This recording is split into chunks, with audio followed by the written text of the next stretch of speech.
साथियों, आपके सिलेबस में एक इम्पोर्टेंट टॉपिक है, वो है फीडिंग स्टफ का। फीडिंग स्टफ को हम निम्न 5 भागों के अंदर बाँट सकते हैं। पहला है रफेज, दूसरा कंसंट्रेट, तीसरा मिनरल्स, हाई मॉइस्चर फीड और एडिटिव। मिनरल्स और विटामिन साथ में रखे जाते हैं। मिनरल्स और विटामिन का अध्ययन हमने कर लिया है। हम यहाँ पे रफेज और कंसंट्रेट और हाई मॉइस्चर फीड का अध्ययन करेंगे। एडिटिव का इसके बाद में अध्ययन करेंगे। सबसे पहले हम देखते हैं कि इनको जो बांटा गया है वो किस आधार के ऊपर बांटा गया है। तो इनको क्रूड फाइबर और टोटल डाइजेस्टिबल न्यूट्रिएंट्स के आधार पर बांटा गया है। क्रूड फाइबर और टीडीएन के बारे में हमें उत्तरोत्तर इस चैप्टर के अंदर आपको जानकारी मिल जाएगी। हम देखते हैं रफेज। रफेज जिसे हम कहते हैं शुष्क चारा जो होता है वो रफेज कहलाता है, जिसके अंदर क्रूड फाइबर की मात्रा अधिक होती है। क्रूड फाइबर की मात्रा अधिक जिसके अंदर होगी, अर्थात वह क्रूड फाइबर की मात्रा जिसमें 18% से अधिक हो, तो वो रफेज कहलाएगा। और उसके अंदर टीडीएन की मात्रा 60% कम से कम होती है। जबकि कंसंट्रेट के अंदर हम देखते हैं कि क्रूड फाइबर की मात्रा 18% से जो होती है वो कम होती है, जबकि टीडीएन की मात्रा 60% से अधिक पाई जाती है। रफेज और कंसंट्रेट के अंदर मुख्य रूप से यही अंतर है कि जो रेशे का जो भाग है वो रफेज में ज़्यादा होगा और रेशे का भाग जो है कंसंट्रेट के अंदर कम होगा। इसी तरह से हम अगर कंसंट्रेट को भी हम आगे विभाजित करा जाए, तो कंसंट्रेट दो प्रकार का होगा। एक तो पहले प्लांट ओरिजिन, जो कि प्लांट से प्राप्त हुआ है। दूसरा एनिमल ओरिजिन। प्लांट से जो प्राप्त हुआ कंसंट्रेट है उसके अंदर क्रूड प्रोटीन की मात्रा कम होती है, अर्थात मैक्सिमम 47% से ज़्यादा क्रूड प्रोटीन प्लांट से ओरिजिन में नहीं पाया जाता। सबसे पहले हम देखते हैं सोयाबीन की खल या मूंगफली की खल, जिसके अंदर क्रूड प्रोटीन की मात्रा जो है 47% से कम पाई जाती है। लगभग इतनी ही खल पाई जाती है क्योंकि ये लेग्यूमिनस कुल के पादप हैं। इनके अंदर क्रूड प्रोटीन की मात्रा लगभग 45 से 47% तक पाई जाती है। एनिमल ओरिजिन के फूड देखें जैसे फिश मील और ब्लड मील, इनके अंदर क्रूड प्रोटीन की मात्रा 47% से अधिक होती है। ब्लड मील के अंदर लगभग 95%, जबकि फिश मील के अंदर 80 से 90% तक क्रूड प्रोटीन की मात्रा पाई जाती है।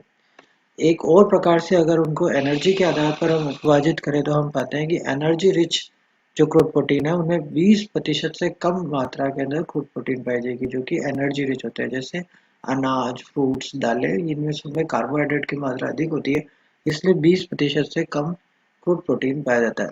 जबकि प्रोटीन रिच कंसंट्रेट अगर हम देखें तो 20% से अधिक उनमें क्रूड प्रोटीन पाया जाएगा, जैसे दालों की चूरी इत्यादि। आगे हम रफेज का हम वर्गीकरण देखें, तो रफेज के वर्गीकरण के अंदर हम देखते हैं कि रफेज दो प्रकार के होते हैं, लो क्वालिटी रफेज और दूसरा हाई क्वालिटी रफेज। लो यानी जो कम गुणवत्ता वाला जो चारा है उसके अंदर हम देखते हैं कि उसके अंदर क्रूड फाइबर्स की मात्रा बहुत अधिक मात्रा में लगभग 28% पाई जाती है, जबकि टीडीएन की मात्रा टोटल डाइजेस्टिबल न्यूट्रिएंट की मात्रा बहुत कम, 52% से कम। स्ट्रा, हस्क, हल, इन ये सभी लो क्वालिटी के रफेज कहलाते हैं, जिनमें 52% से कम टीडीएन पाया जाता है। हाई क्वालिटी रफेज अगर हम देखें तो उनके अंदर मुख्य रूप से आता है हे, जिसके अंदर क्रूड फाइबर की जो मात्रा है वो 18 से 34% तथा हे टीडीएन की मात्रा 60% तक होती है। हे को भी हम दो भागों में बांट सकते हैं, एक लेग्यूम है और दूसरा नॉन लेग्यूम है। लेग्यूम है अच्छा होता है, फलीदार होता है और इसके अंदर हाई प्रोटीन की मात्रा यानी क्रूड प्रोटीन की मात्रा अधिक होती है और कैल्शियम की मात्रा भी पाई जाती है। जैसे काउपी, रिचका यानी ल्यूसन बर्सिम से निर्मित है। जबकि नॉन लेग्यूम है के अंदर लो प्रोटीन होता है और कैल्शियम की मात्रा भी नहीं पाई जाती, कैल्शियम भी बहुत कम मात्रा के अंदर पाया जाता है। इधर हम देखते हैं कि इसके अलावा फीडिंग स्टफ को जैसे मिनरल्स और एडिटिव और एक हाई मॉइस्चर फीड के रूप में भी पाया जाता है। हाई मॉइस्चर फीड वो कहलाते हैं जिनके अंदर मॉइस्चर की मात्रा अधिक होती है और उनको क्रूड प्रोटीन और फाइबर्स के आधार पर नहीं बांटा जाता, क्रूड फाइबर और टीडीएन के आधार पर भी नहीं बांटा जा सकता। उनकी एक सेपरेट कैटेगरी बनाई गई है जिनमें हाई मॉइस्चर फीड को रखा गया है, जिसमें पहला हम देखते हैं साइलेज, हेलेज। साइलेज के अंदर मॉइस्चर की मात्रा अधिक होती है। इसी तरह से गुड़, चारा, पत्तियां, root crops, skim milk, by product from the breweries and distilleries, जिसको हमने बेगेसी या शराब या आसवन इंडस्ट्री से प्राप्त होने वाले प्रोडक्ट, ये सभी हाई मॉइस्चर फूड कहलाते हैं। इसके बाद हम कुछ न्यूट्रिशन की कॉमन टर्म्स को हम देखते हैं जिनके बारे में लगातार प्रश्न भी पूछे गए हैं। इनमें सबसे पहले हम देखें तो वो है स्टोवर। स्टोवर क्या होता है, जिसे हम सामान्य भाषा में डंठल कहते हैं। किसी भी पौधे का वह भाग जिसकी पत्तियां और पुष्प न रह जाए तो उसे सामान्य भाषा में डंठल कहते हैं, जैसे मक्का का डंठल या जिसे ठूठ भी कहते हैं। बैगेसी, गन्ना फैक्ट्रियों से गन्ने का रस निकलने के पश्चात जो गन्ने का फाइबर युक्त भोज्य पदार्थ रह जाता है, मीठा भोज्य पदार्थ, उसे हम बैगेसी कहते हैं। इसका ट्रीटमेंट करने के बाद पशुओं को खिलाया जा सकता है। फिर इसके बाद हम देखते हैं हल।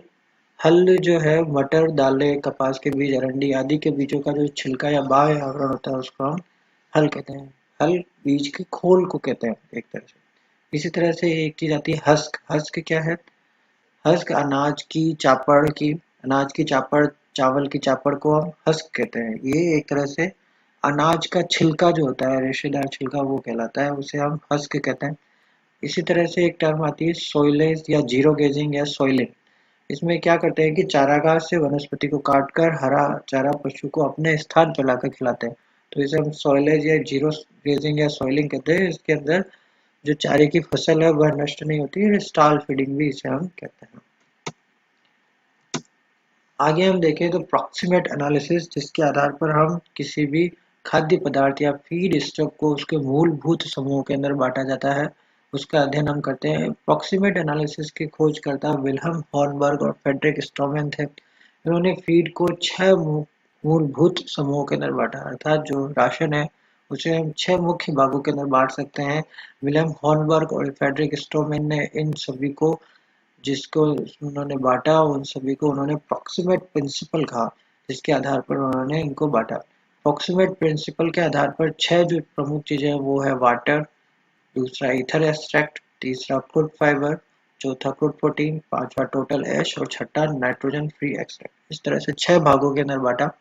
6 भागों को फीड में किस तरह से बांटा और किस तरह से उन्होंने प्रयोग किया वो हम देखते हैं। सबसे पहले फीड को लिया और उसको गर्म किया। गर्म करने से उसका मॉइस्चर सारा निकल गया, यानी वाटर परसेंटेज जो है सारा निकल गया, और बचा जो है भाग वो ड्राई मैटर कहलाया। ड्राई मैटर के अंदर 2 भाग थे। एक तो इनऑर्गेनिक भाग, जिसे हम अकार्बनिक भाग कहते हैं। अकार्बनिक भाग सारा भाग जो है वो ऐश का निर्माण, यानी राख, यानी टोटल ऐश, कुल राख का निर्माण अकार्बनिक मैटर से हुआ। जबकि ऑर्गेनिक मैटर जो था उसको 3 भागों के अंदर बांटा गया। ऑर्गेनिक मैटर के अंदर 3 भाग थे, एक तो प्रोटीन, दूसरा ईथर एक्सट्रैक्ट और तीसरा कार्बोहाइड्रेट। एक तरह से carbohydrate, ether extract. Ether extract वह भाग है, वह भाग जो कि ईथर में घुलनशील होता है, इसे हम वसा कहते हैं। ये एक प्रकार की वसा का भाग है। इसी तरह से तीसरा जो है क्रूड प्रोटीन। क्रूड प्रोटीन के नीचे लिखा है नाइट्रोजन इंटू 6.25, अर्थात नाइट्रोजन की मात्रा ज्ञात करके उसको 6.25 से गुणा कर दिया जाए तो वो क्रूड प्रोटीन की मात्रा ज्ञात हो जाती है। इसे हम आगे भी देखेंगे। कार्बोहाइड्रेट को 2 भागों के अंदर बांटा गया। पहला भाग तो नाइट्रोजन फ्री एक्सट्रैक्ट और दूसरा क्रूड फाइबर। इसे हम नीचे भी देखते हैं। यहाँ हम देखते हैं कि पानी जो है, जल, वो हरी पत्तियों में सबसे ज्यादा, या हरे जो पदार्थ हैं उनके अंदर, हरे फीड स्टफ है उनमें सबसे ज्यादा 80% तक पानी होता है। हरी पत्तियों में, हरी घास में 75% तक, जबकि स्ट्रा या खाकला जो सूखा चारा होता है उसके अंदर 10%, और कंसंट्रेट जो भी जितने भी हैं उनमें लगभग 8 से 10% तक ही वाटर पाया जाता है। क्रूड फाइबर हम देखें जो हमने बांटा था, हम देखते हैं यहाँ पे कार्बोहाइड्रेट को 2 कैटेगरी के अंदर बांटा गया है। पहला क्रूड फाइबर और दूसरा nitrogen free extract. Crude fibre का निर्माण सेलुलोज, हेमीसेलुलोज, लिग्निन, पेक्टिन इत्यादि निर्माण करते हैं। यह पादप कोशिका की दीवार बनाने का काम करते हैं। ये सभी क्रूड फाइबर का काम करते हैं। क्रूड फाइबर जो है वो डाइजेस्टिबल केवल और केवल रूमन के अंदर द्वारा बैक्टीरिया से डाइजेस्ट होता है। ह्यूमन इन्हें डाइजेस्ट नहीं कर सकते। दूसरा पार्ट जो होता है वो नाइट्रोजन फ्री एक्सट्रैक्ट होता है। इसे हम घुलनशील शर्करा इसके अंदर आती है, जैसे पेंटोस, हेक्सोस, स्टार्च, ग्लाइकोजन इत्यादि सभी नाइट्रोजन फ्री एक्सट्रैक्ट वाले भाग के अंदर आती है।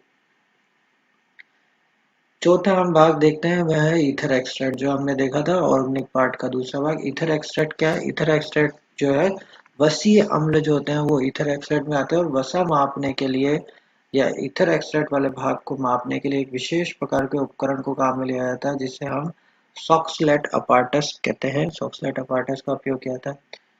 फिर इसी तरह से जो 5वां पार्ट देखें तो वह है क्रूड प्रोटीन। क्रूड प्रोटीन के अंदर 2 प्रकार की प्रोटीन होती है, एक तो ट्रू प्रोटीन और दूसरा nitrogen non protein nitrogen, NPN जिसको हम कहते हैं। क्रूड प्रोटीन को ज्ञात करने का फार्मूला है, नाइट्रोजन जितनी भी हो उसके अंदर उसे 6.25 से गुणा कर दिया जाता है। फिर छठा भाग हम देखें तो वो टोटल ऐश है। टोटल ऐश के लिए हम देखते हैं कि जो भी इनऑर्गेनिक मैटर होता है, ऐश होती है, उस राख को हाइड्रोक्लोरिक अम्ल, सांद्र हाइड्रोक्लोरिक अम्ल से क्रिया कराई जाती है। सांद्र हाइड्रोक्लोरिक अम्ल से जब हम क्रिया कराते हैं तो हाइड्रोक्लोरिक अम्ल के अंदर बहुत सारे पदार्थ तो जो है लवण वाला जो भाग है वो घुलनशील हो जाता है, जबकि एसिड में कुछ भाग अघुलनशील रहता है। जो भाग अघुलनशील रहता है वह सिलिका व राख होता है। सिलिका राख जो है अंतिम राख, वो सिलिका और राख एसिड में घुलनशील नहीं होता, जबकि एसिड में घुलनशील होने वाला जो भाग है वो लवण वाला भाग है, अर्थात सिलिका को छोड़कर जो भाग होता है वो एसिड में घुलनशील हो जाता है।